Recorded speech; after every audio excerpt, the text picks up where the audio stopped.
Welcome and thank you for joining me. I'm Gerry Oginski, a New York medical malpractice and personal injury trial lawyer practicing law here in the state of New York.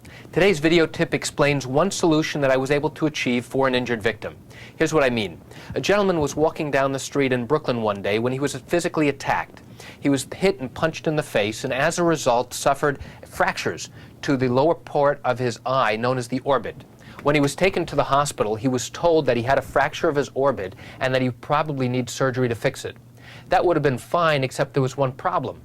As a result of the fracture, the muscle that controlled his eye movement happened to be trapped and stuck inside of it because of the vicious nature of the attack.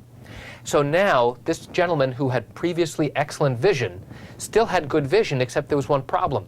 The muscle that controlled his eye movement was now stuck, so now his eye pointed out to the side.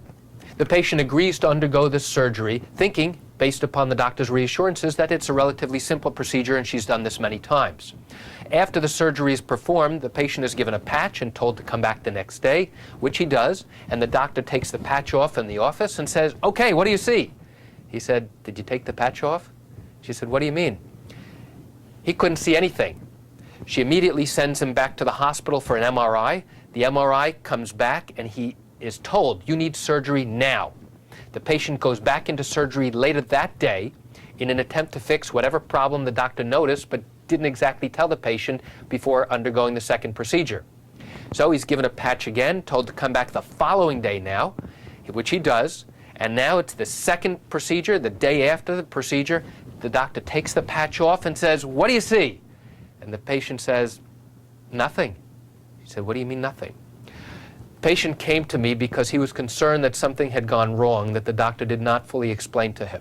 What I learned during the course of the investigation was that during the first surgery, the doctor used a titanium implant to connect the broken bone fragments together. Unfortunately, she cut off the optic nerve, which is the nerve that controls the vision, but didn't recognize it.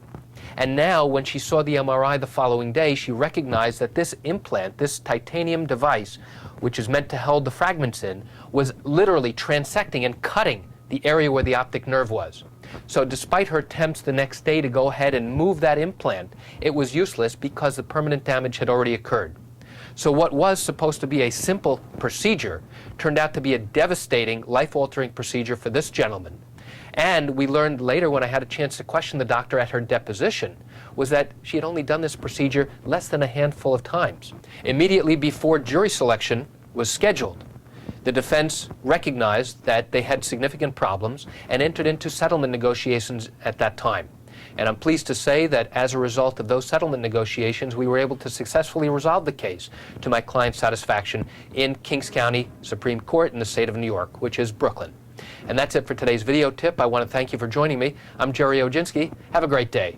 If you believe you've been the victim of medical wrongdoing by a doctor or a hospital, I want you to pick up the phone and call me. I can answer your legal questions.